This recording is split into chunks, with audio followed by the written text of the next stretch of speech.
Welcome to the Dupin Files. We now unseal a suicide note found in a slum in San Francisco. Science tells us that we have explored less than 5% of our own oceans. We assume that the bottom of the sea stays at the bottom, but what if it decides to come up for air? And what if the things living down there aren't just fish, but civilizations that were old when humanity was young? We are investigating Dagon by H.P. Lovecraft.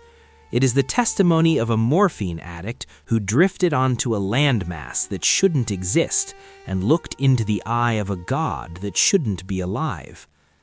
The drug is wearing off. The hand is at the window. Let's open the file. I am writing this under an appreciable mental strain, since by tonight I shall be no more. Penniless, and at the end of my supply of the drug which alone makes life endurable, I can bear the torture no longer, and shall cast myself from this garret window into the squalid street below. Do not think from my slavery to morphine that I am a weakling or a degenerate. When you have read these hastily scrawled pages, you may guess, though never fully realize, why it is that I must have forgetfulness or death. It was in one of the most open and least frequented parts of the broad Pacific that the packet of which I was supercargo fell a victim to the German sea raider. The Great War was then at its very beginning, and the ocean forces of the Hun had not completely sunk to their later degradation, so that our vessel was made a legitimate prize, whilst we of her crew were treated with all the fairness and consideration due us as naval prisoners. So liberal, indeed, was the discipline of our captors that 5 days after we were taken, I managed to escape alone in a small boat with water and provisions for a good length of time. When I finally found myself adrift and free, I had but little idea of my surroundings.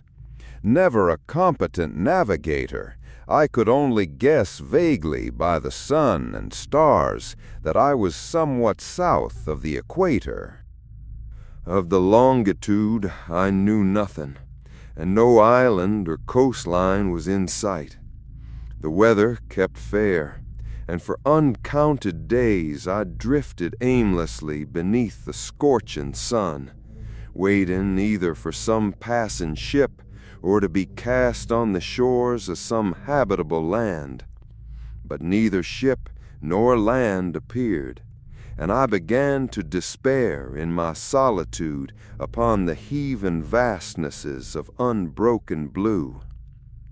The change happened whilst I slept.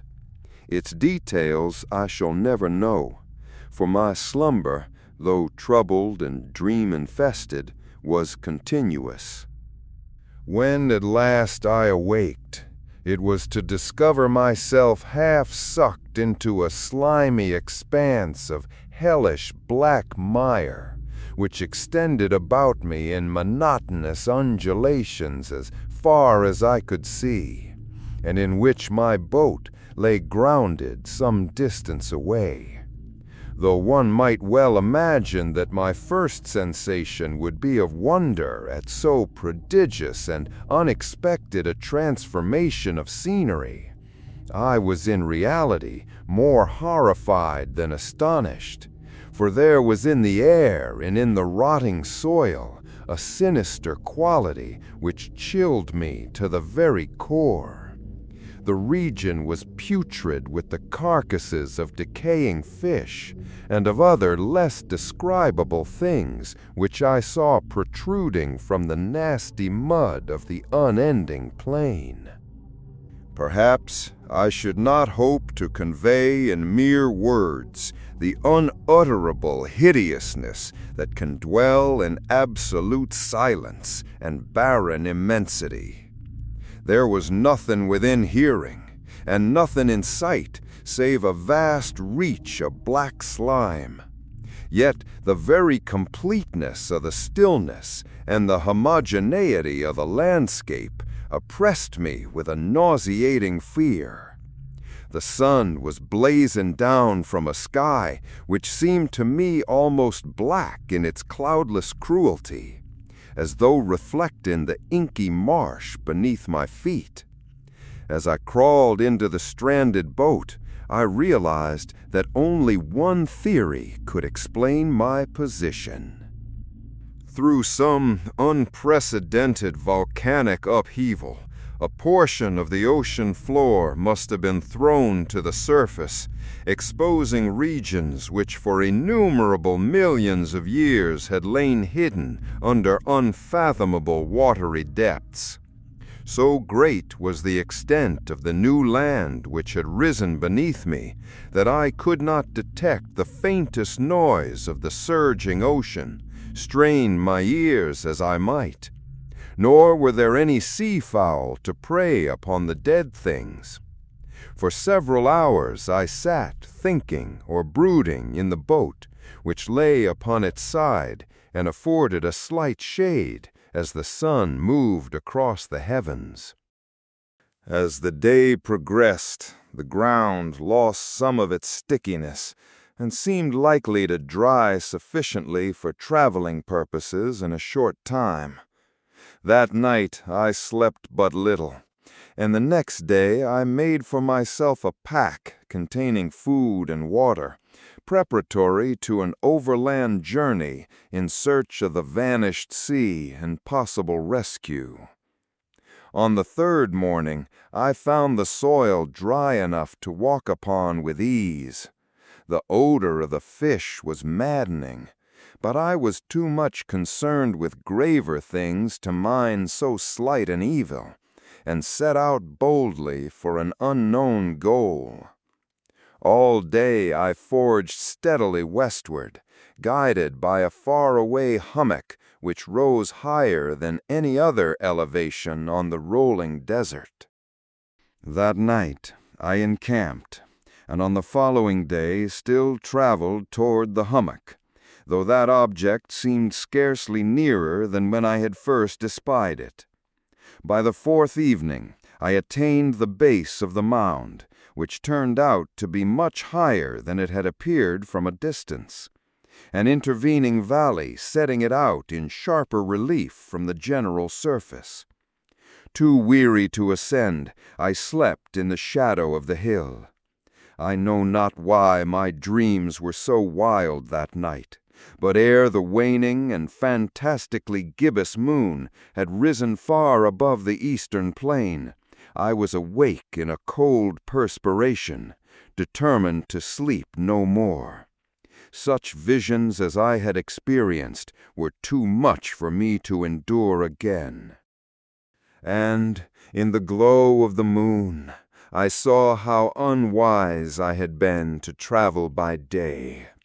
Without the glare of the parching sun, my journey would have cost me less energy. Indeed, I now felt quite able to perform the ascent which had deterred me at sunset. Picking up my pack, I started for the crest of the eminence. I have said that the unbroken monotony of the rolling plain was a source of vague horror to me, but I think my horror was greater when I gained the summit of the mound and looked down the other side into an immeasurable pit or canyon whose black recesses the moon had not yet soared high enough to illumine. I felt myself on the edge of the world, peering over the rim into a fathomless chaos of eternal night. Through my terror ran curious reminiscences of Paradise Lost and of Satan's hideous climb through the unfashioned realms of darkness. As the moon climbed higher in the sky, I began to see that the slopes of the valley were not quite so perpendicular as I had imagined.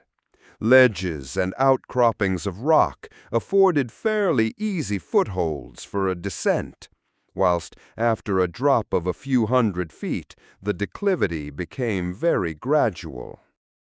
Urged on by an impulse which I cannot definitely analyze, I scrambled with difficulty down the rocks and stood on the gentler slope beneath, gazing into the Stygian deeps where no light had yet penetrated. All at once, my attention was captured by a vast and singular object on the opposite slope, which rose steeply about 100 yards ahead of me, an object that gleamed whitely in the newly bestowed rays of the ascending moon. That it was merely a gigantic piece of stone, I soon assured myself, but I was conscious of a distinct impression that its contour and position were not altogether the work of nature. A closer scrutiny filled me with sensations I cannot express, for despite its enormous magnitude and its position in an abyss which had yawned at the bottom of the sea since the world was young, I perceived beyond a doubt that the strange object was a well-shaped monolith, whose massive bulk had known the workmanship and perhaps the worship of living and thinking creatures. Dazed and frightened, yet not without a certain thrill of the scientist's or archaeologist's delight, I examined my surroundings more closely.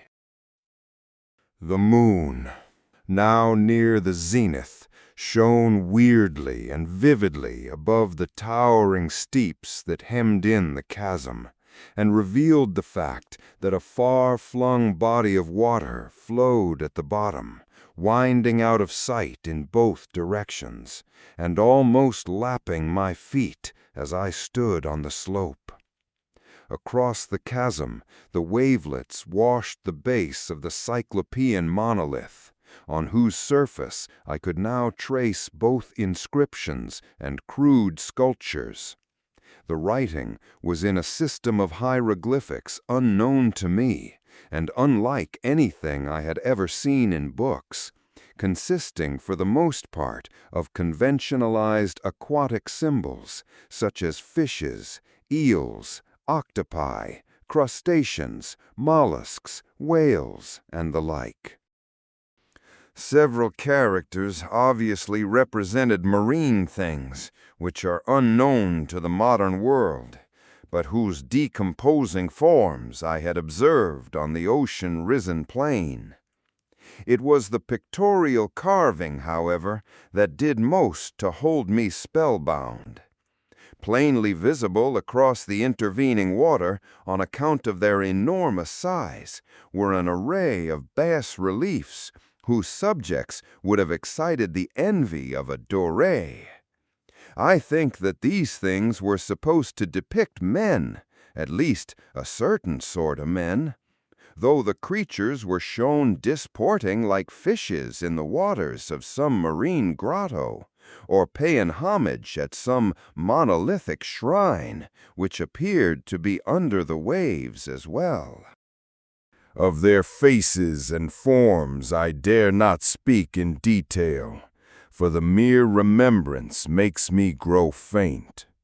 Grotesque beyond the imagination of a Poe or a Bulwer, they were damnably human in general outline, despite webbed hands and feet, shockingly wide and flabby lips, glassy, bulging eyes, and other features less pleasant to recall.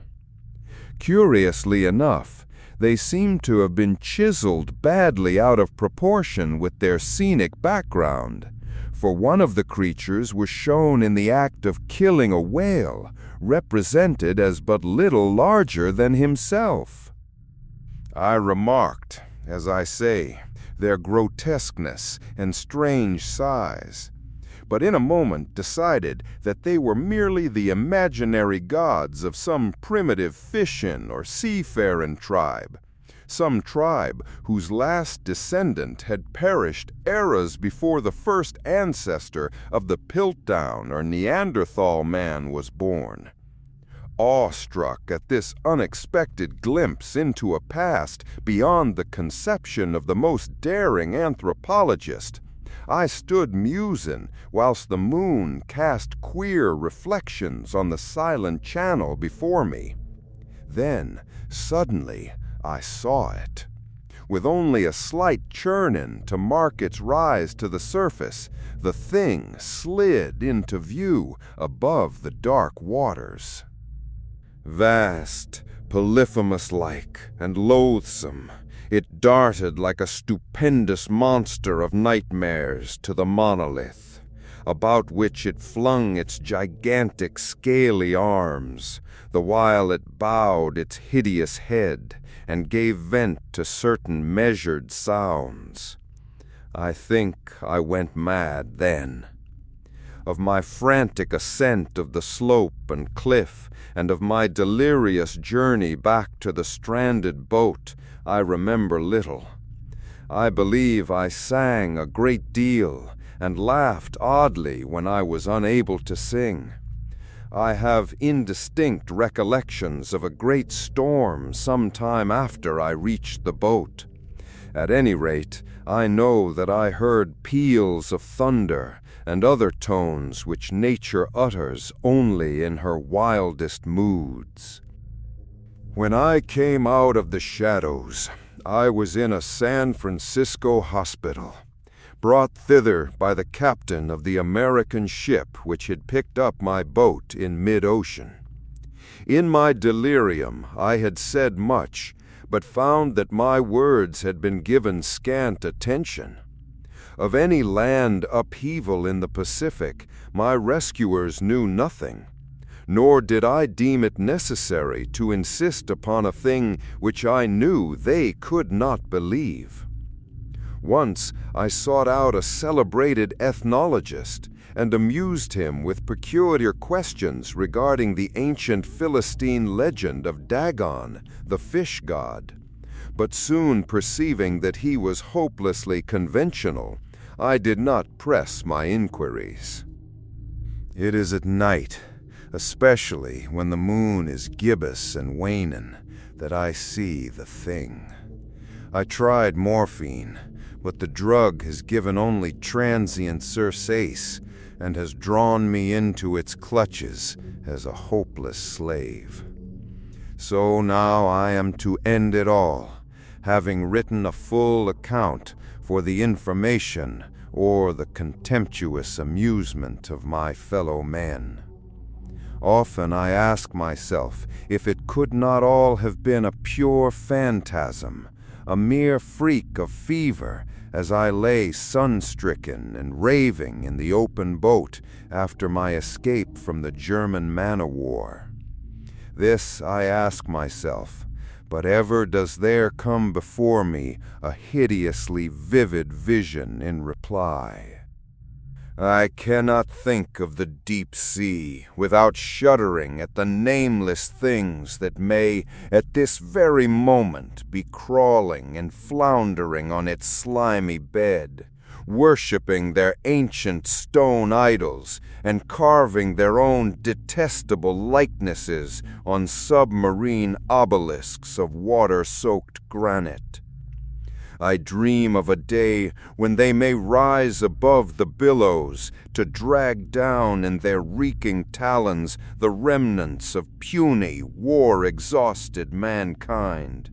Of a day when the land shall sink and the dark ocean floor shall ascend amidst universal pandemonium. The end is near. I hear a noise at the door, as of some immense slippery body lumbering against it. It shall not find me. God, that hand! The window! The window!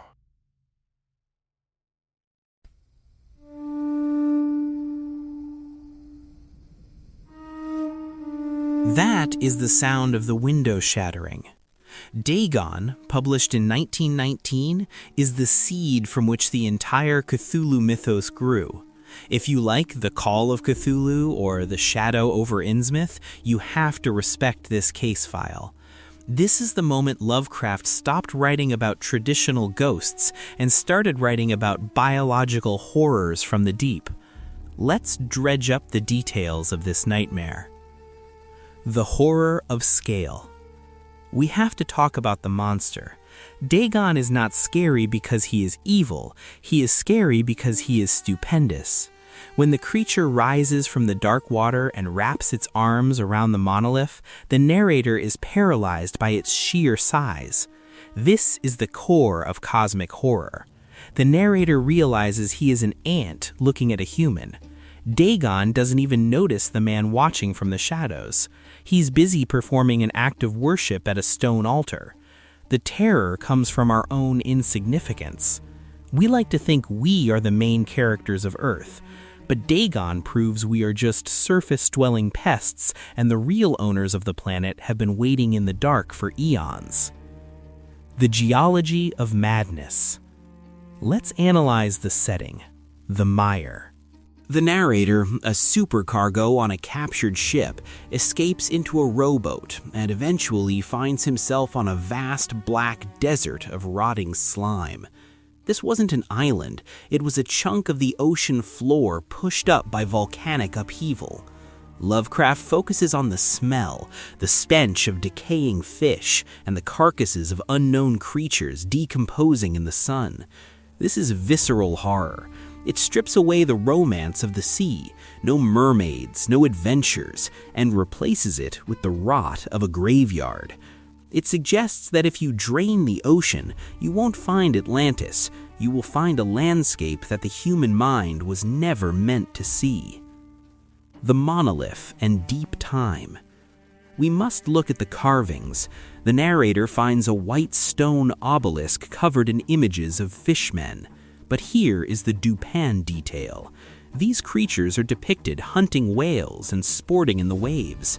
They possess art, writing, and a civilization that predates humanity by millions of years. This creates a sense of deep time. The narrator realizes that a high-functioning species ruled the Earth long before humans climbed out of the trees. It destroys our religious and scientific timelines. We are not the masters of this rock. We are merely the current tenants, and the landlords are starting to wake up. The ocean blindness. Let's bring this into the modern day. Today, we are obsessed with space. We look for aliens on Mars and listen for radio signals from distant stars. Dagon argues that we are looking in the wrong direction. We know more about the surface of the moon than we do about the bottom of the Pacific. Every year, we discover new species in the trenches, bioluminescent horrors that look exactly like Lovecraft's descriptions. The warning is simple. The aliens are already here. They are just under the pressure line. And one day, due to geological shifts or our own interference, the water level will change. When they come up, they won't come in peace. They will come to reclaim their property. File footnotes. The biblical twist. Here is a fascinating fact for the archive. Fact 1. Lovecraft didn't invent the name Dagon. Dagon was a real deity worshipped by the Philistines in the Bible. In the book of 1 Samuel, the statue of Dagon repeatedly falls over and shatters when the Ark of the Covenant is placed near it. Fact 2. Lovecraft took this ancient religion and asked a Dupin question. What if they weren't worshiping a statue? What if ancient people were actually seeing a biological entity that lived off the coast? He weaponized theology to make his monster feel historically grounded. The ambiguity of the addict. The story ends with a frantic confession. The narrator is in a San Francisco attic, out of morphine, hearing a slippery body lumbering against his door. He screams, the window," and jumps to his death. But remember, he's a morphine addict. He admits he cannot live without the drug and that he is haunted by the memory of the mire. So here's the question. Was there really a foul, slippery hand reaching through the window? Or did he suffer from a withdrawal-induced hallucination? Did the monster follow him home, or did the memory of the monster break his brain so badly that he had to invent a final attack to justify his exit? Question for the archive. The narrator dreams of a day when they will rise above the billows to drag down the puny remnants of mankind. So here is the question. If a civilization emerged from the ocean tomorrow, one that was stronger, older, and larger than us, how would we react? Would we try to fight a war we cannot win? Or would we, like the narrator, simply lose our minds in the face of our own obsolescence? There are many more things swimming in the dark. Unlock the complete ad-free archive and exclusive analysis by joining the Dupin Files. Thank you for listening, and stay out of the water.